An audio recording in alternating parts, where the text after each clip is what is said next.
What's up, guys? So I just realized, I've been pumping out content and tips and tricks and showing you kind of, like what to do, how to market, business stuff, and I'm going to keep doing that. Um, but I really just realized, I haven't really, I guess, given a whole lot of like backstory and like personal insight into my life. So I'm going to kind of give you a real brief, kind of quick context into really almost like the last 7 years of my life, kind of give you the story of my most recent business and how I just sold my interest in the company. It's a nail biter, so hold on.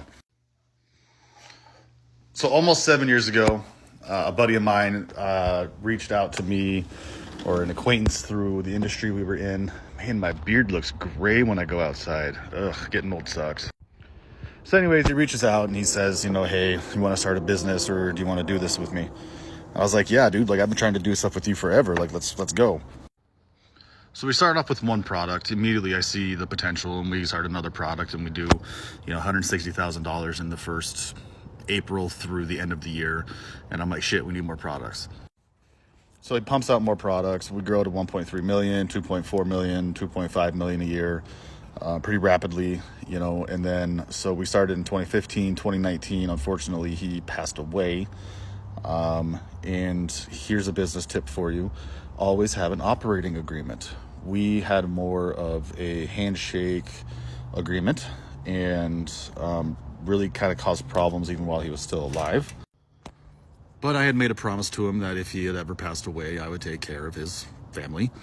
And that's what I did. So for the last 2+ years, his wife was my business partner, and she obviously needed to grieve through the passing of her husband, and I needed to grieve as well.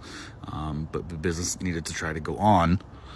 And so ultimately, we grew during the pandemic, so after his death, he was the face of the company. So we slid back 5%, not about that bad considering he was the face. I can deal with 5%, following year. So that was 2019, 2020 hits, boom, pandemic.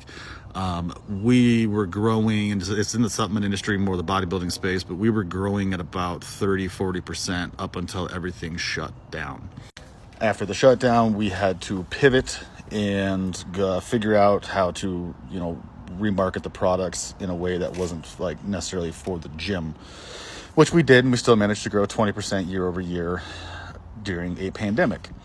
And also, though, but during that pandemic, I was asked to leave the company and be bought out 3 separate times.